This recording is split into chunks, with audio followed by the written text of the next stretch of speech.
Hello, I'm Katie Tucker and I am a freelance market research consultant with Product Jungle.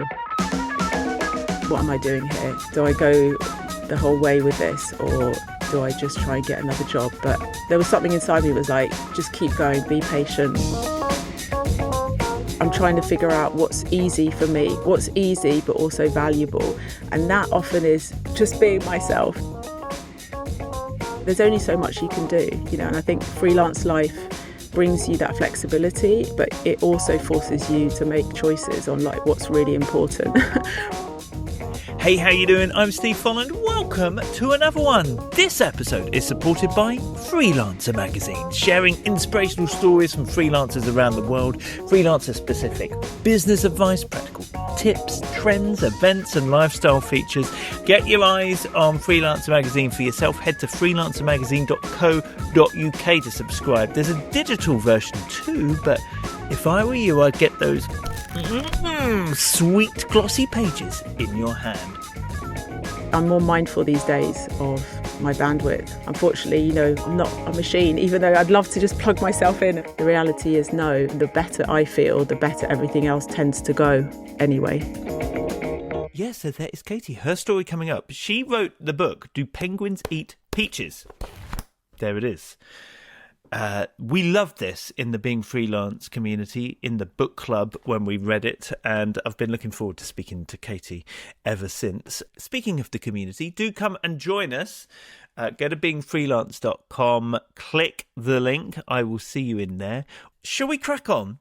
I think we should chat to this week's guest. We're off to London to speak to freelance market research consultant Katie Tucker. Hey, Katie. Hi, Steve. As ever, how about we get started hearing how you got started being freelance? Yeah, so my freelance journey, it wasn't like an epiphany. Like one day I was like, right, I want to be my own boss. I feel like it gradually evolved out of just feeling a bit stale. I was in a corporate job that, I really enjoyed and I'd done all different things and I could just feel that, I wasn't getting enough out of it and lacking a bit of creativity and frustration around how slow things move. But I didn't really think too deeply about it. So what I did is we decided to go on a crazy family gap year for 10 months. And I thought, okay, I'm going to have a break. We're going to go and do this big adventure. Can I have a sabbatical? And they were like, okay, we only do 3 months. And I was like, yeah, but we want to go for a year. So I was like, okay. Well, I'll quit then. So quit the corporate job and then went on this big trip thinking that I'd have the epiphany on the way. And obviously, because we went with like a 9-year-old and a 3-year-old, Steve, you'd appreciate that there's not much time to think about, having, it wasn't like a solo yoga retreat for a year. So I didn't actually get a lot of chance to think about it until towards the end, when, we were all running out of energy and patience and it was time to come home. I just did like an online course, like kind of find your way. And I did have the option to go back to my job. Like, I think that would have been a possibility, but I was like, no, I really don't. I don't think I want to do that. So I started exploring, writing again, because I did train as a journalist, Steve, initially, like a reporter. And I thought, okay, maybe I can go back into like freelancing for that. But then I came back and like COVID arrived quite promptly after. So then I was kind of a bit stuck. And to be honest, I didn't do much for a whole year. I had a few opportunities and then they got cancelled when COVID arrived. So I spent a year probably feeling quite sorry for myself and thinking, how the hell is this freelance thing going to work out? Have I made the wrong call? So at that point, you were freelancing as a journalist? So I wasn't. I'd written a few things for free, like about the trip, but nothing that was making like anywhere near enough money to pay bills. Right. I took on a really random project from a charity, which was helping them redesign their website with like content, but then it ended up being also actually creating the website in WordPress, which I probably had half the skills to do that. That wasn't my core, but I thought, okay, it's a bit of money. But then I ended up spending way too long on something that cost they paid me like £1,000, Steve. I probably worked out like half a p a day in the long run. But it kept me a little bit busy, and I was putting my feelers out for other things. But it was a difficult time with COVID. A lot of companies were kind of, freezing on their hires. So in parallel to the writing, I was looking for things around what I was doing in my corporate job, which was product management, which is, for those who don't know that function within a company, it's the ones who kind of like understand what your customer wants, work with tech to get it built, and then work with marketing to kind of market it and sell it, then listen to what customers have to say about it, and then the loop starts kind of all over again. So I was looking for things along those lines as well. Nothing was coming that easy at that time. But then I did reach out to a few contacts who I used to work with who'd moved on to other companies. And that's when I got my first kind of first real client that actually, paid some decent money. And that was, I think it was like end of 2020. So I was about a year thinking, what am I doing here? Do I go the whole way with this, or do I just try and get another job? But there was something inside me that was like, just keep going, be patient. Something will happen. What was the draw of not getting a job but doing your own thing? It was really the freedom, I'd say. It was never really, obviously as a woman, I have 2 children. It wasn't ever, if I'm being honest, I want to have a really good work-life balance and spend loads of time with my kids. Not that sounds terrible, but it wasn't like the primary driver. I think it was more around, what can I do on my own? Like how I can drive like a process or a particular project without all the interferences and all the noises from what it's like to work in a big company where there's a lot of stakeholder management. So I was really keen on, just being more autonomous, I suppose, the independence that it brings. And then by default, my children, obviously, they do need you, of course, but then one of them actually needed me much more than I anticipated. And I'm glad I made that decision, because it actually allowed me to have that freedom, because I just remember the days when I was in corporate and dropping one off at nursery, dropping one off at school, coming back, having a job with responsibilities and pressure, and just looking back now, thinking, how the hell did I hold all that together, to be honest. So were you then, at the end of 2020, like a freelance product manager? Yes. So I went into, it started off product management. And what I wanted to do is take out that customer research bit from product management, which is the beginning, that bit where you're trying to understand your customers. And now I do mainly that, but also kind of special project type freelance work where I come in and help companies with the whole process, but it's always linked to, customers, basically. So how did you, beyond that first client doing that role at the end of 2020, how did you move things forward? How were you marketing yourself, getting clients? Yeah, so I think I've really mainly used my network. I do post consistently-ish on LinkedIn. I think that's the main platform for me in terms of, the bigger type of clients that I attract on the corporate side. But it's mainly been, when I feel like, oh, this project's going to come to an end, or I go back through like all the people that I worked with. This is now probably 15 years ago when I was in that corporate, but at least 50-60% of the people that I worked with who knew me well, we'd worked on things together, have moved on to other companies. And I try and always keep in touch with those people and use, the odd message if they've got a new role, and say, oh, hi, congratulations. It's not always pushing for a conversation, but just always saying, hello, remember me, we did good work together. And that has served me well over the years. It's kind of already an open door, like you're pushing an open door almost, because those people. I think it's easier. And I'm lucky because that first contract, Steve, at the end of 2020 has turned into, a 4-year relationship on and off, with different, that company was sold and bought by another one, and different people have come on board in terms of running the teams. But I've managed to stay close and relevant. And that's been the foundation, I think, of my freelance business, which, it's taken me a while to really embrace that, Steve, and say it's okay to have like one main client. And I don't have like a whole list of clients at any given time, and always pitching for something else. To be honest, at this stage of my life, that sounds quite exhausting for me, Steve. So I do have that fear that, oh my goodness, I have it regularly. What happens if this is the last project with them and they say, Katie, thanks very much, goodbye. But I try and think, okay, build my emergency fund, and I'll cross that bridge when I come to it, keep my feelers out, keep doing LinkedIn, but I'm not killing myself on the marketing front. Interesting, though, because you say you're not killing yourself on the marketing front, which is great, because to me, when I see you, I think, okay, you have built a very solid sort of foundation of marketing of the feelers and things. One of which was at some point along the line writing a book about market, like positioning yourself as an expert, helping people with their market research. So at what point did that happen? Yes, well, that coincided with that year of coming back from the trip and COVID. And there was a publisher, Practical Inspiration Publishing. She runs like a business book challenge like twice a year, basically just to kind of hone in on your proposal ready to send to publishers. There's a winner at the end of that challenge, and I didn't win. I didn't win the challenge.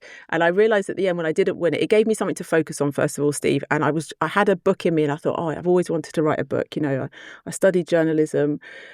I love writing.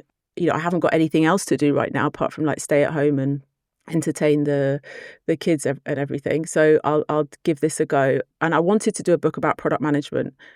And everyone in the group, because you kind of talk about it with the other aspiring authors, and everyone's like, oh yeah, product management, like yeah, okay. And I was trying to explain what it was, and everyone was just like, couldn't quite get it. So I was like, okay, right, what is it about product management that I need to extract here that actually people will understand? And I don't like the word market research, Steve, even though that's my bread and butter, because I think it just sounds so boring. It sounds so like, oh God, here we go, market research, clipboard. But when I started shifting it to that, everyone was like, oh yeah, okay, I understand what you're trying to write about here. Which is, ironic, because you have to speak your customer's language, and if that's what they're saying, whether you like it or not. And so the proposal shifted from, I don't know, a product manager, this or that, to understanding customers, to market research. And at the end of it, I didn't get the deal, but she did come back to me quite quickly afterwards and said, Katie, I really like your proposal, but when I Google you, there's nothing there. Do you know what I mean? Like that you haven't got a brand, you don't have a newsletter. If you do all the things that you say you're doing your proposal around the marketing, build a following, and then come back to me and let's discuss giving you a traditional deal. So that kind of was a motivator to be like, right, okay, I'm going to do this. Like I'm going to get my newsletter up and running, start being more consistent on Instagram with smaller businesses. And then in the end, I just kept going, kept bugging her. And she said yes. And she said like, yeah, I'll give you a deal. And then that's when the Do Penguins Eat Peaches came about, which, I was absolutely thrilled. Took a while to write. Some authors seem to write quicker than me, but depends. They might not have as many responsibilities. That was a big moment for me personally, because that was a big goal. But also, I really had something to say, and I really wanted to share it and help smaller businesses, and kind of extract all the tools and processes they use in big business to help freelancers and solo businesses, because they don't always know how to do that bit well. And there's a lot riding on getting it right when there's only you in a business. So that was my kind of key driver. And it was a great, I'm really happy. I'm really happy with it. I love the fact that actually the getting the book published meant you went back then and built up kind of like your brand that helped it so well. When did that book come out? So that came out in end of 2023. Have you noticed a difference in, well, it's kind of a two-pronged lazy question of mine, because it could be that there was a difference in building up your brand in the first place but then a difference for when that book came out. Yes, I think it really helped get me started and kind of, hone in on one particular message around understanding the customer. I think what I've struggled with is serving two client bases effectively that speak two different languages. So, corporate clients like the client I have now would not respond necessarily to the same, you need to understand your customer, or this is how you do. Yeah, they kind of know that you need to talk a different type of language. So I've struggled sometimes to know how to position myself, across both, like smaller businesses. And I think the book has helped bridge that gap in a way, because I tried to write it, and I think you've read it, Steve, but I tried to, in the introduction, make it clear that this is about helping businesses who don't necessarily have the budgets, the teams, the tools, or the know-how, but it's equally a reminder for those who have and should probably still be doing a better job than they're doing now. So I didn't want to exclude anyone. I think that's sometimes difficult. Like sometimes you have to be quite ruthless with a book and say, this is my target audience, and I don't care if if product managers aren't going to read it. And I've struggled with that, I think. And maybe that's why I haven't marketed it as consistently, I suppose, as I could have done, because I'm thinking, I want to get, if I wanted to get a corporate client as my foundation piece, how do I pitch the book if I say, but I've written a book, but it's not for you, it's for small businesses. So sometimes I struggle a little bit with that, but maybe that's just an internal in my head struggle, and everyone else doesn't really care. I was going to ask about that though, because there is that, you're helping this audience with a book, but also you're getting corporate clients at a different stage, different language that they're using. Even the fact that you don't want to use the word market research and would probably use perhaps a different term with them. Does that mean that the book has brought you clients that you didn't actually have a service to give? As in maybe people are asking you to work with them when in fact normally you're working with larger corporates? Yeah, I think before the book, I had some smaller business offers that I had, like a discovery call, and then like a, survey creation, customer interview creation, questions and things like that, and one-to-one type model. And I think I was pricing it wrong, and it was taking me a lot of, work and effort to do, because, I really like to do things to a really good standard. And, if you're only charging £99 and you're spending, multiple days on it to really do something, you're thinking, something's not right here. And there's a startup that came back to me and said, Katie, this is excellent what you've done. They literally pivoted their business because they realized that they were barking up the wrong tree early enough not to, lose too much money. And he said, you can't be charging like what you're charging. It's too, it's not enough. So then I had the book and everything. So I kind of stopped. I didn't market the one-to-ones anymore.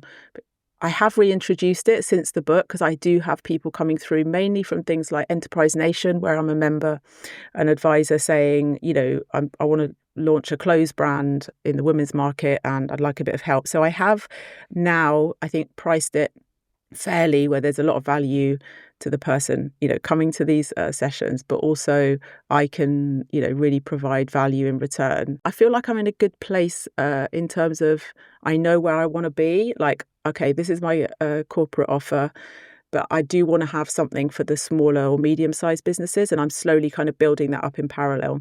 And I think the book's given me maybe permission for myself, and also the authority, I think, to do that. I don't know if that answers your question, Steve. And you have a business name, don't you? Do you trade as a business name and your own name, or? So my business is called Product Jungle, which, at the time, the product came from like the product management and all of that kind of stuff. Everyone always says, project management, which is like, no, it's product management. But anyway, that's and I only recently became a limited company.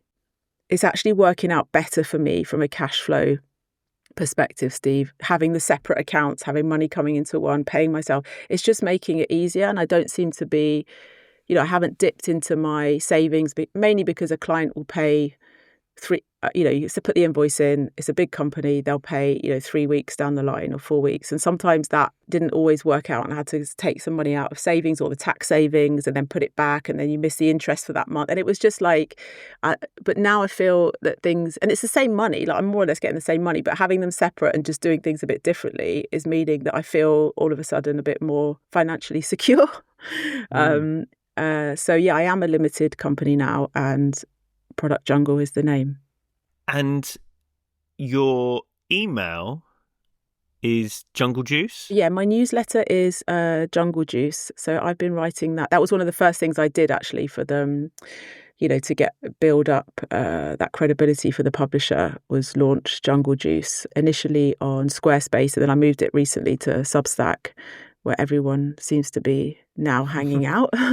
So that's like a weekly email. And I've been really consistent with that, Stephen. I think I'm proud of that one because it's a lot of work to write something on a weekly basis. But yeah, I really, I enjoy writing it. And it's all about, it is about understanding your customers. But I try to do it in a way that's a bit more, entertaining or shows the business side as well, or more of a personal element. I'm not afraid to show some ankle, as they say, like in my newsletters. That's the kind of thing that I like to read. So that's what I put out there as well. Yeah, it does feel like it's a great email, by the way. But those stories that you put in, it's clear that you're an expert, but there's a lot of personality that comes across as well. Have you found that helps you? Getting into your 40s, Steve, I think there's a point where you kind of just like, I'm trying to figure out what's easy for me, what's easy but also valuable. And that often is just being myself, and, I like to share beyond just, here's 5 tips to do better surveys, because I think, it lands better. I think you could connect better with someone if you can see a little bit of the personality behind. And yeah, I think it works. I've had a lot of good feedback on the newsletter and also on the book, because that's kind of my style of writing, which is quite personal, I'd say, but also informative. And I think, yeah, it's a good place to land, especially with business books. A lot of people who write business books might not be, great writers or enjoy writing that much, but they've still got something quite valuable to say. And I think, because I did train, or like I studied journalism, so I did do a lot of writing. And I think combining that and trying to find like my unique voice, I think has been, I think it's a strength of mine, and hopefully attracts the right people to me. So is that the main way you put yourself out there? The email, the book, LinkedIn, yeah, and Instagram. I've tried so many times to really get into Instagram, and before I got the book deal and during I was writing it, I did post more. I don't have a huge following on Instagram. I just find it at this point, I just don't have the bandwidth, and I'd love to be able to be consistent on Instagram. And I'm sure that it would bring me more book sales from smaller businesses. And I've beat myself up plenty about that, Steve, over the last, 18 months since the book came out. But I have to be realistic. Like I had a really tricky year last year. I had one of my children who was out of school for the whole year. And there's only so much you can do, and I think freelance life brings you that flexibility, but it also forces you to make choices on like what's really important right now in your life. And I was like, that's something that I can do the newsletter, I can carry on with my client work, but I can't do much else. And that means, not doing on Instagram. I'm still not quite at peace with that, I'd love to be able to do more there. And there's loads of people out there that can help. But I know what needs to be done. I just don't have the bandwidth there at the moment to do it. And if you think about it from a purely like commercial sense, then that probably is a lower priority in the long run at this stage. And I have to be kind of okay with that, because I don't want to just start and then, disappear for another week. And that's how it's been, basically, my Instagram relationship. Maybe I just need to not try and for all my posts to be spot on or perfect. Maybe there's a bit of perfectionism there, Steve. I don't know. But at the moment, it is LinkedIn, which a lot of people think, oh my God, that's so boring. And I'm trying to bring a bit of sparkle over there on the LinkedIn front. And you do as well, Steve. It doesn't have to be a boring square place.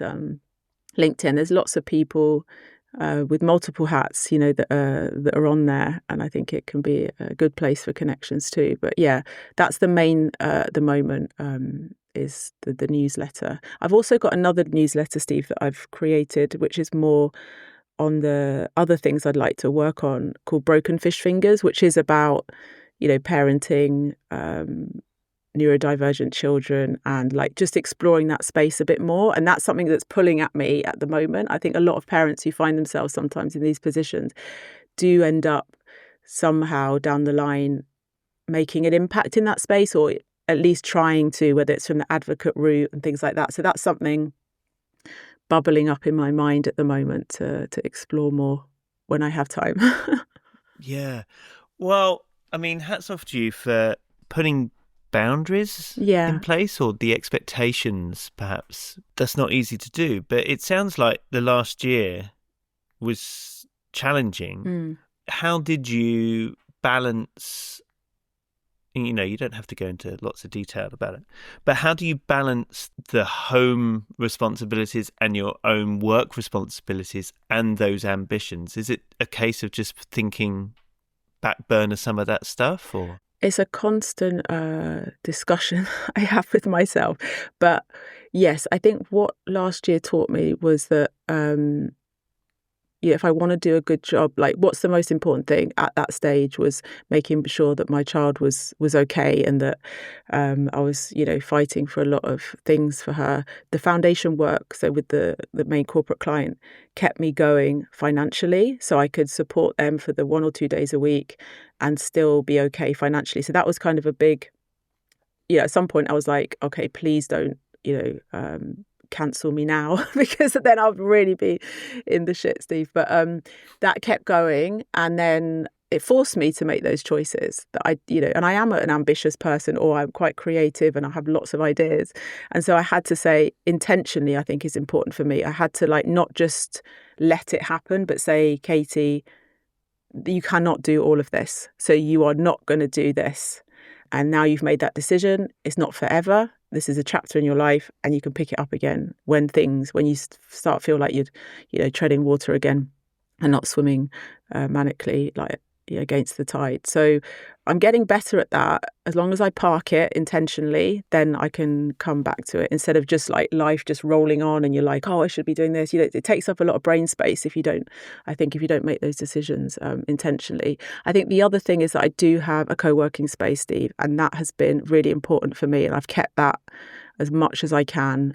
And I can come here. During the book, I actually had a dedicated desk, which meant I could come at the weekends as well, so I could get that writing done. Now I've just got the membership of come in, every day between 8:30 and I think it's 5:30, and that helps me create that boundary. I do have a desk at home, but I try and do my client work here.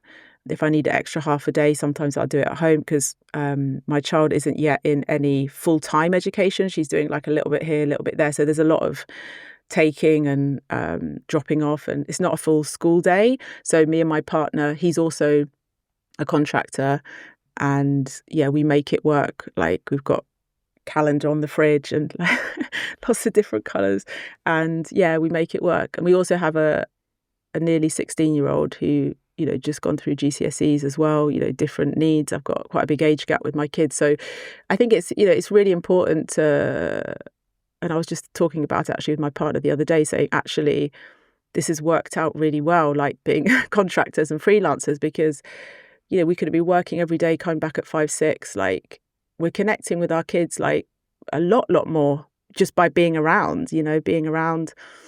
And, teenagers, Steve, they're not that chatty, but they can be. And sometimes, if you're in the right place at the right time, the more you're there, the more likely you are to kind of build those. So I think that those are all really important wins for me at this stage. Yes, I get frustrated, Steve. I can't do a full day every day. I've got plenty that I could do.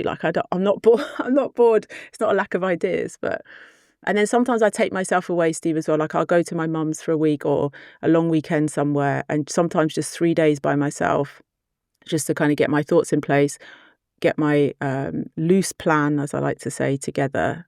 And then I'm off again. That's all I need. Like recharge my batteries without a demanding family life. Is that resetting yourself as well as the business? Like, Yeah, are you both. on that? Yeah, I think that's difficult to disassociate. I think, especially when you run your own show, I think it's easy for everything to get like, a bit mixed up and merged.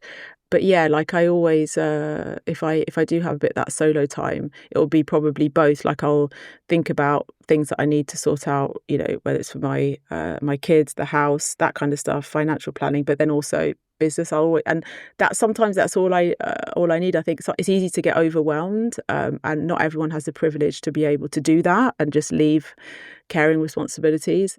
But when I can, I need it, and I do, because I have burnt out in the past, not necessarily knowing it at the time, by doing too much or trying to be everything to everyone, and I don't want to get to that position again.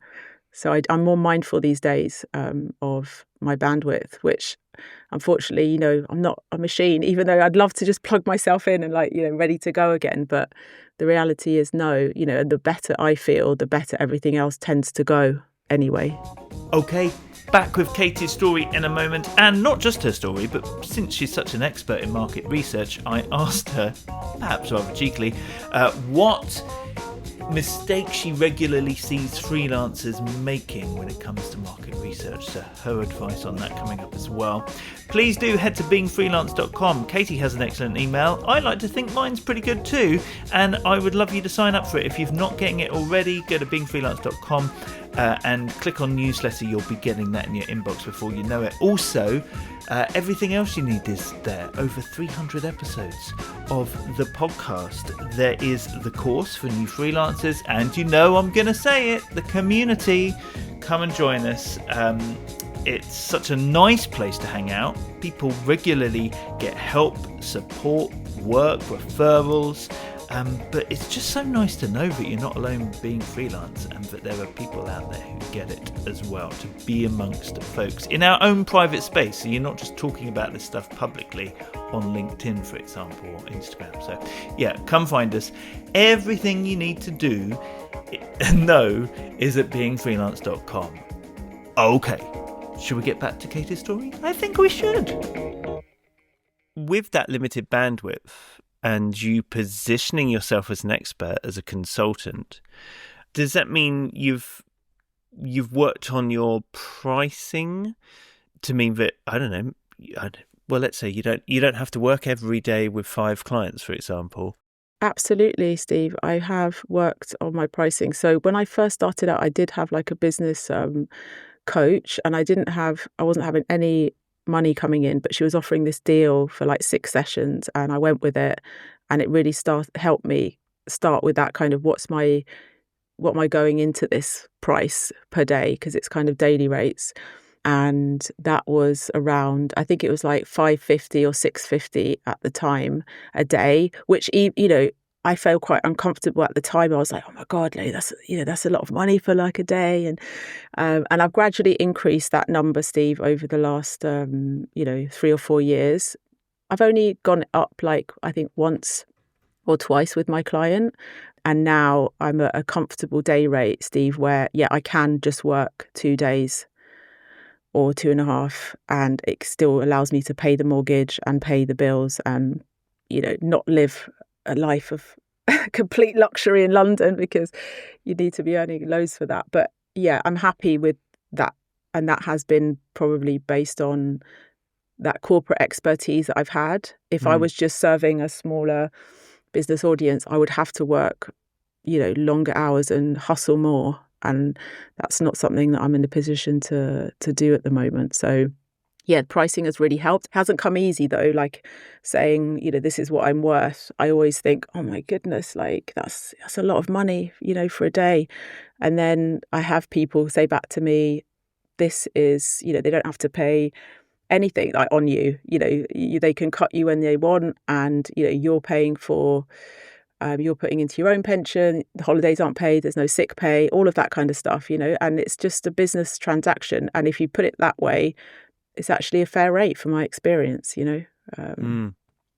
Yeah, and the value you bring when they're bigger organisations. Yeah, absolutely. Because you did that course, didn't you? And you worked with a coach then at a similar sort of time. Have you done anything since? The last course I did was a great course with a lady called Penny, and she does sales for freelancers. I don't know if you've heard of her, Penny Blackmore. And I did her course, I think that was end of last year, which was I think it was 6 sessions.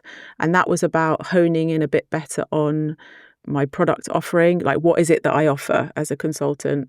What's that one-liner to position myself? What is it that I could provide beyond just the consulting that I do at the moment? I'd like to also be able to have like a particular training course for like a marketing team or product team on understanding your customers, which is that would supplement the kind of consultancy, which is more kind of bespoke. So kind of some off-the-shelf things that I could develop. And that really helped me. And I do that. I do, every so often, every 18 months, just find someone and I think, that really is what I need right now. I need some guidance and help on this. I haven't implemented everything, obviously, but I've done the thinking part. Have you done your own market research for your own business? Yeah, so I do it on a kind of a regular basis. So for the small businesses, I did it quite a bit as I was writing the book. So I spoke to a lot of solo founders, freelancers, and did some like one-off workshops and training courses, got feedback after that. Spoke to people, did little mini interviews with them as well. So got a good understanding of the smaller business. And then for the corporates, I did do, more recently, I did tried to get into like marketing teams to support them with like training. So I did speak to like 4 or 5 heads of marketing, some that I know, some people who've introduced me to them, just to understand like how they go about selecting an external party to come in, because with training, there's lots of big companies out there doing training for marketing teams. So why would you choose, how would you go about choosing? Would it be by someone someone who recommends you? So kind of try to explore the buying process. I think that's what's important to understand if you're servicing, if you're freelancing, you want to work for corporates, is like, how do they buy? When do they identify the need? When do they get the budget? When do they have to put the plan in for the CEO or for finance to say, okay, next year we're thinking of doing 3 training courses, probably going to cost about X amount. They don't have to have everything tied up, but you need to understand that process before you can start playing in that field, because otherwise you'll hit them at the wrong time and they'll say, oh, maybe next year, our budget's already all sorted for this year, thanks very much. So you need to start understanding those cycles. So I did a bit of research on that was really useful as well. So I do a lot of online research where necessary as well. Like I always keep an eye on like trends in B2B, trends in B2C. And then I try and use, in the past, I've used Substack, like the poll feature, sometimes to just throw out a few questions here and there, just like learning a little bit on the go. Probably could always do more, but I've actually got like once a quarter, I block out a bit of time to just at least think about it. Do I need to research anything at this point, or is everything good?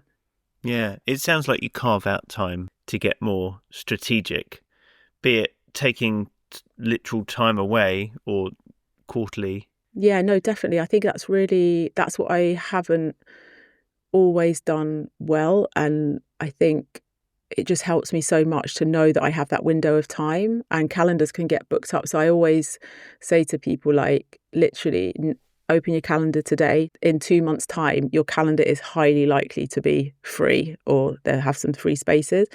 And then, book yourself half a day in a co-working space, or make sure you don't have any kids around. And even if you just have like 2-3 hours just to think, I just feel like, especially if you're a parent and you're running your own business, it's a lot, there's not much time to think unless you literally make it happen, make the thinking time happen. And you have to put those boundaries in to say, right, actually, I need to stop like for half a day and just think about what's next. Yeah, I do that. When you were doing your own market research with freelancers, solopreneurs, I'm just wondering if there was anything that came up, like people listening to it now, where you spotted regular mistakes, maybe the wrong word, maybe missed opportunities, like easy fixes where you thought, this is why I'm writing this book. This would help you. Yeah, there's one big one, which is small businesses would say, but I did ask them if they wanted this, and they said yes, like, oh, I'm thinking of doing, creating retreats for writers in the Cotswolds. What do you think? Thumbs up on Instagram, yes or no? Do you like the idea?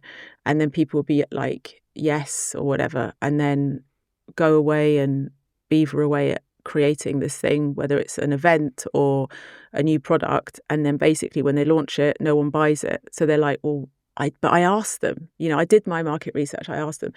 And I suppose that's the biggest one is like, especially when you're a small business, a lot of your community, no doubt on Instagram, they like you, they're probably going to say yes because they can say yes. They don't care, like the output. They don't have to, they're not signing a contract. They don't have to buy it when you do actually launch it. So what I say is like, don't ask people whether they are interested in your new product idea or your new business idea, and then take what they say as the green light to go all in. What you need to do is like explore the behavior that you want to see. So for example, if we're talking about retreats, instead of asking people, oh, I'm thinking of doing this retreat in the Cotswolds for writers for 2 days, will you come? Would you be interested? Talk about what retreats have you been on any retreats in the last 12 to 18 months? It could be any kind of retreat, doesn't necessarily, have you, do you work in a co-working space, or what are all the little pieces of evidence that would lead you to somebody potentially being a good fit for your offer? And people, they can be, we can all be whoever we want in the future, Steve. Do you know what I mean? Like, oh, we're going to do a new supplement brand. Would you take it? Oh, yeah, I'm really healthy. I'll do that. But in the future doesn't exist. But if you look at past behavior, that's where you're going to find the real clues as to whether someone is likely, whether you're doing a subscription package.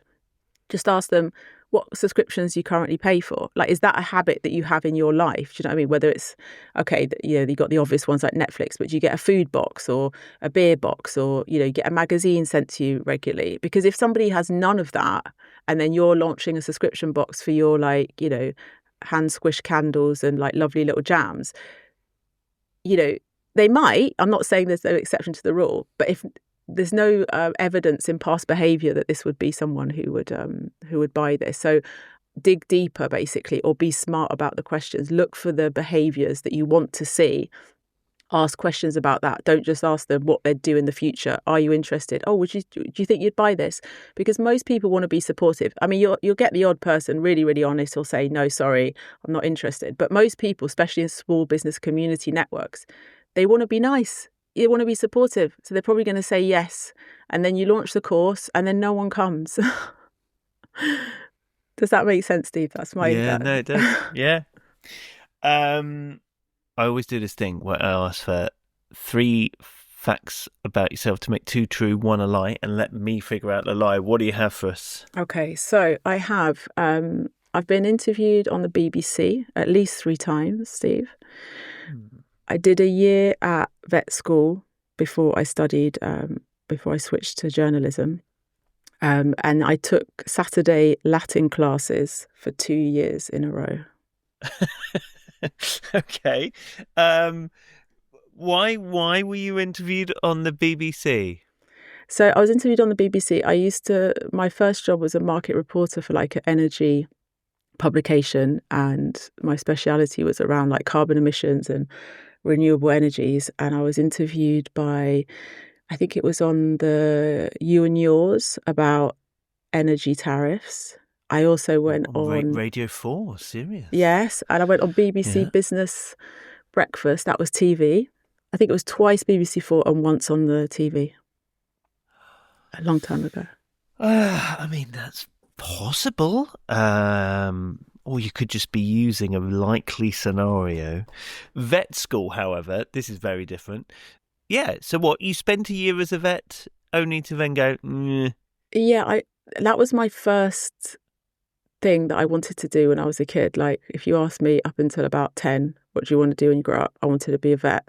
And I collected like all the WWF, not the wrestling, but the panda cards. And I remember I used to like literally forge my mum's credit card at the time to get the pack sent home, like to get the next pack. And you put them in the binder. And yeah, I was really obsessed with animals. So I did a year at the vet school in London, but then decided that actually this wasn't for me, and I went on to do my BA in journalism instead. Okay. But you did have to treat animals as part of that?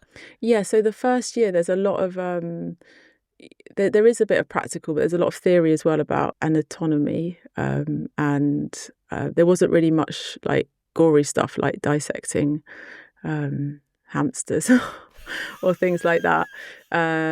But yeah, it was at a time where you didn't have to pay for the tuition fees and stuff like that. Otherwise, it could have been like a costly mistake. Yeah. You can't really you haven't got time for those mistakes these days, I think. No. So if you're paying. Okay, so you snuck in when you could still get a Yes, that tells my bit age. Of education. Yeah. No, well, we're the same age, right? Here we are, 79.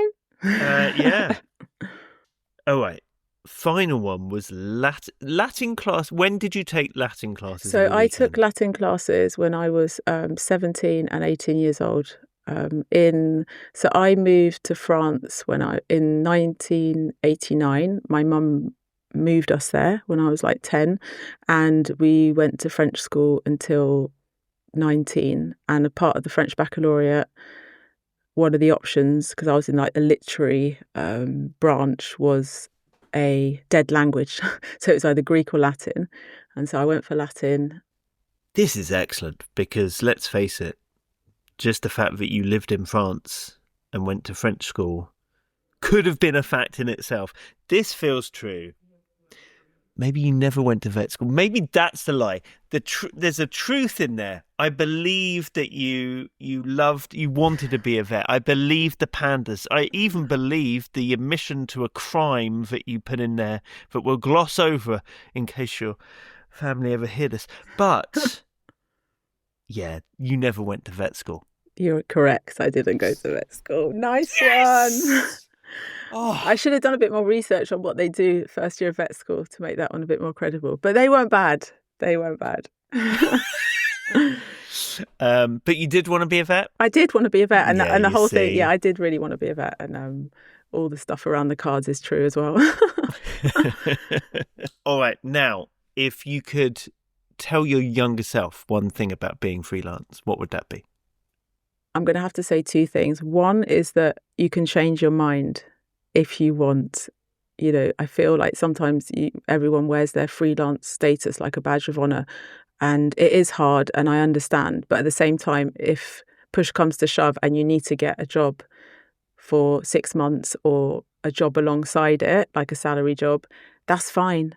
It's not always one or the other. It can be a mix, and it's not any type of failure if freelance doesn't work out and you do something else and then you come back to it. I think that's what I would say.